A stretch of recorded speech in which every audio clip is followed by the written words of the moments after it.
ಹೇ guys, ಎಲ್ಲರಿಗೂ ನಮಸ್ಕಾರ. Welcome back to my channel. ನಾನು ಇವತ್ತು ರಿವ್ಯೂ ಮಾಡೋಕ್ಕೆ ತಂದಿರೋಂಥ ಗಾಡಿ ಬಂದು ರಾಯಲ್ ಎನ್ಫೀಲ್ಡ್ ಅವರ ಕ್ಲಾಸಿಕ್ 500. ಆ್ಯಂಡ್ ಈ ಗಾಡಿ ಬಗ್ಗೆ ಹೇಳೋದಾದರೆ ಇದು 350 ಅವರ ಅಣ್ಣ ಅಂತಲೇ ಹೇಳ್ಬೋದು. ಯಾಕಂದರೆ 350ಗಿಂತ ಇದು 150 CC ಜಾಸ್ತಿ ಇರುತ್ತೆ. ಸೊ ಆಬ್ವಿಯಸ್ಲಿ 350ಗಿನ್ನ ಇದ್ರ ಪವರು ಮತ್ತು ಟಾರ್ಕ್ ಎರಡೂ ಜಾಸ್ತಿನೇ ಬರುತ್ತೆ. 350 ಹೈವೇಲಿ 80-90ರಲ್ಲಿ ಕ್ರೂಸ್ ಮಾಡಿದ್ರೆ ಈ ರಾಯಲ್ ಎನ್ಫೀಲ್ಡ್ 500 90ರಿಂದ 100-110ವರೆಗೂ ಕಂಫರ್ಟೇಬಲಾಗಿ ಕ್ರೂಸ್ ಮಾಡ್ಕೊಂಡು ಹೋಗುತ್ತೆ ಹೈವೇಲಿ. ಆ್ಯಂಡ್ ಈ ಗಾಡಿ ಮೈಲೇಜ್ ಬಂದು ಸಿಟಿಲಿ 20-25 ಕೊಟ್ಟರೆ ಹೈವೇಲಿ 35-40ವರೆಗೂ ಖಂಡಿತ ಬಂದೇ ಬರುತ್ತೆ. ಈ ಗಾಡಿಯ ಹಿಸ್ಟ್ರಿನ ನಾವು ನೋಡೋದಾದರೆ ಈ royal Enfield classic 500 unit construction engine production start ಆಗಿದ್ದು 2008ರಿಂದ ಇದು ಪ್ರೊಡಕ್ಷನ್ನ ಇಂಡಿಯಾದಲ್ಲಿ ಮತ್ತು ಆಲ್ ಓವರ್ ಫಾರಿನ್ ಕಂಟ್ರೀಸಲ್ಲೂ ಇದು ಸ್ಟಾರ್ಟ್ ಮಾಡುತ್ತೆ. ರಾಯಲ್ ಎನ್ಫೀಲ್ಡ್ ಅವ್ರಿಗೆ ಇದ್ರ ಸೇಲ್ಸು ಇಂಡಿಯಾಗಿಂತ ಫಾರಿನಲ್ಲಿ ಚೆನ್ನಾಗಿರುತ್ತೆ. ಬಟ್ ಇಂಡಿಯಾದಲ್ಲೂ ಮೂವ್ ಆಗ್ತಾ ಇರುತ್ತೆ, ಅಂತ ಏನು ಪ್ರಾಬ್ಲಮ್ ಇರೋಲ್ಲ, ಚೆನ್ನಾಗೇ ಹೋಗ್ತಾ ಇರುತ್ತೆ ಗಾಡಿ. ಬಟ್ ಇದ್ರ ಪ್ರೊಡಕ್ಷನ್ನ ರಾಯಲ್ ಎನ್ಫೀಲ್ಡ್ ಅವರು ಸ್ಟಾಪ್ ಮಾಡಬೇಕಾಗಿ ಬರುತ್ತೆ. ಏನಕ್ಕಪ್ಪ ಅಂದರೆ ಈ ಗಾಡಿ ಎಮಿಷನ್ಸ್ ರೆಗ್ಯುಲೇಷನ್ಸ್ನ ಪಾಸ್ ಮಾಡೋದಕ್ಕೆ ಆಗೋದಿಲ್ಲ. ಸೊ ಈ ಗಾಡಿ ಸ್ಟಾಪ್ ಮಾಡಿ ರಾಯಲ್ ಎನ್ಫೀಲ್ಡ್ ಅವರು 650 ಗಾಡಿನ ಲಾಂಚ್ ಮಾಡ್ತಾರೆ. ಈ ಗಾಡಿನ ಸ್ಟಾಪ್ ಮಾಡೋಕ್ಕಿಂತ ಮುಂಚೆ ರಾಯಲ್ ಎನ್ಫೀಲ್ಡ್ ಅವರು ಲಿಮಿಟೆಡ್ ಎಡಿಷನ್ 500ಗಳನ್ನ ಬಿಡ್ತಾರೆ. ಸುಮಾರು ಒಂದು 500 ಗಾಡಿಗಳನ್ನ ಲಾಂಚ್ ಮಾಡ್ತಾರೆ, ಲಿಮಿಟೆಡ್ ಎಡಿಷನ್ ಗಾಡಿಗಳು ಮ್ಯಾಟ್ ಬ್ಲ್ಯಾಕ್ ಕಲರಲ್ಲಿ. ಅದನ್ನು ಆನ್ಲೈನಲ್ಲಿ ಸೇಲ್ ಮಾಡ್ತಾರೆ. ಅದು ಆನ್ಲೈನಲ್ಲೂ ಸೇಲ್ ಓಪನ್ ಆಗಿದ್ದು ಕೆಲವೇ ನಿಮಿಷಗಳಲ್ಲಿ ಆಲ್ಮೋಸ್ಟ್ ಎಲ್ಲ ಸೇಲ್ ಆಗೋಗುತ್ತೆ. ಸದ್ಯಕ್ಕೆ ಇವಾಗ ಇರೋಂಥ ಗಾಡಿಗಳು ಸೇಲ್ ಆಗಿರೋಂಥ ಗಾಡಿಗಳೇ ಇಂಡಿಯಾದಲ್ಲಿ ಓಡ್ತಾ ಇರೋದು. ಹೊಸದಾಗಿ ಯಾವುದೇ ಪ್ರೊಡಕ್ಷನ್ಸು ಆಗ್ತಾಯಿಲ್ಲ ಇಂಡಿಯಾದಲ್ಲಿ ಕ್ಲಾಸಿಕ್ 500ದು. ಇನ್ನೊಂದು ಈ ಗಾಡಿ ಬಗ್ಗೆ ಸ್ಪೆಷಾಲಿಟಿ ಏನಂದರೆ, ನಮ್ಮ ಇಂಡಿಯಾದಲ್ಲಿ, ಬೇರೆ ಕಂಟ್ರೀಸಲ್ಲಿ ಗೊತ್ತಿಲ್ಲ, ನಮ್ಮ ಇಂಡಿಯಾದಲ್ಲಿ ಫಸ್ಟ್ ಟೈಮ್ ಫ್ಯೂಲ್ ಇಂಜೆಕ್ಷನ್ನು ನಮ್ಮ ಗೌರ್ಮೆಂಟ್ ಅವರು ಆರ್ಡರ್ ಮಾಡೋಕ್ಕಿಂತ ಮುಂಚೆನೇ ರಾಯಲ್ ಎನ್ಫೀಲ್ಡ್ ಅವರು ಫ್ಯೂಲ್ ಇಂಜೆಕ್ಷನ್ನ ಈ ಗಾಡೀಲಿ ಮೊದಲು ತಂದಿದ್ದು. ಇದಕ್ಕಿಂತ ಮುಂಚೆ ಯಾವ ಗಾಡೀಲೂ ಫ್ಯೂಲ್ ಇಂಜೆಕ್ಷನ್ ಇರಲೇ ಇಲ್ಲ, ಎಲ್ಲ ಕಾರ್ಬ್ಯೂರೇಟ್ರಲ್ಲೇ ಓಡ್ತಾಯಿದ್ದು. ಆ್ಯಂಡ್ ಗಾಡಿ ಇಂಜಿನ್ ಪವರ್ ಬಗ್ಗೆ ಟೆಕ್ನಿಕಲಾಗಿ ಹೇಳೋದಾದರೆ ಈ ಗಾಡಿ ಬಂದು 27.5 BHP ಪ್ರೊಡ್ಯೂಸ್ ಮಾಡುತ್ತೆ. ಆ್ಯಂಡ್ 41.3 ನ್ಯೂಟನ್ ಮೀಟರ್ ಟಾರ್ಕ್ನ 5000 RPM ಇದು ಪ್ರೊಡ್ಯೂಸ್ ಮಾಡುತ್ತೆ.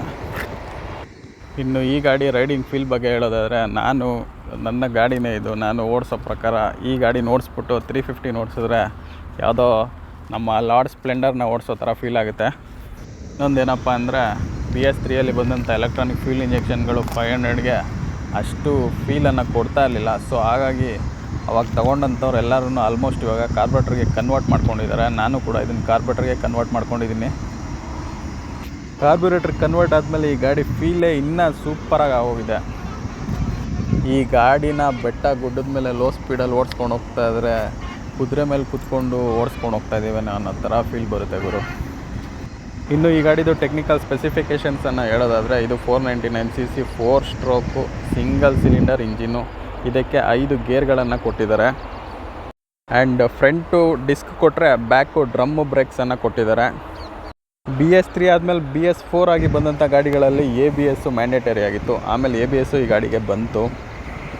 ಗಾಡಿಯ ಡ್ರೈವ್ ವೆಯ್ಟ್ ಬಂದು 190 kg. ಈ ಗಾಡಿಯ ಫ್ಯೂಲ್ ಟ್ಯಾಂಕ್ ಕೆಪಾಸಿಟಿ ಬಂದು 12.5 ಲೀಟರ್ನ ಇದು ಹಿಡಿಯುತ್ತೆ. ಆ್ಯಂಡ್ ಈ ಗಾಡೀಲಿ ಹೆಡ್ಲೈಟ್ ಬಂದು ಹ್ಯಾಲೋಜನ್ ಆದರೆ ಇಂಡಿಕೇಟರ್ಸ್ ಬಂದು ಅದು ಕೂಡ ಹ್ಯಾಲೋಜನ್ನೇ. ಆ್ಯಂಡ್ ಇದರಲ್ಲಿ ಪೈಲಟ್ ಲ್ಯಾಂಪ್ಸ್ಗಳು ಬರುತ್ತೆ, ಅದು ಕೂಡ ಹ್ಯಾಲೋಜನ್ ಲೈಟೇ.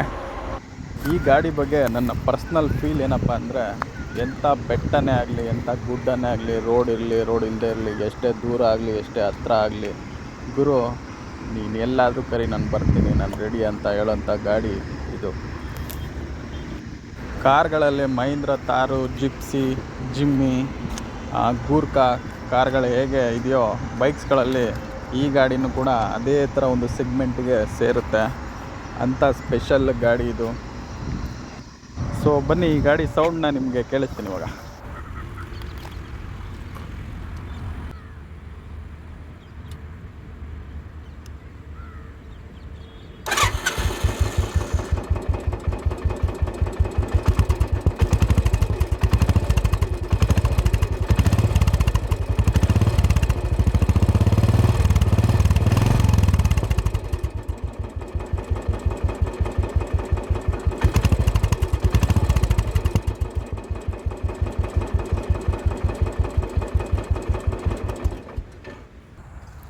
ಸೊ ವಿಡಿಯೋ ಲೈಕ್ ಆಗಿದ್ರೆ ಶೇರ್ ಮಾಡಿ, ಲೈಕ್ ಮಾಡಿ, ಸಬ್ಸ್ಕ್ರೈಬ್ ಮಾಡ್ಕೊಳ್ಳಿ.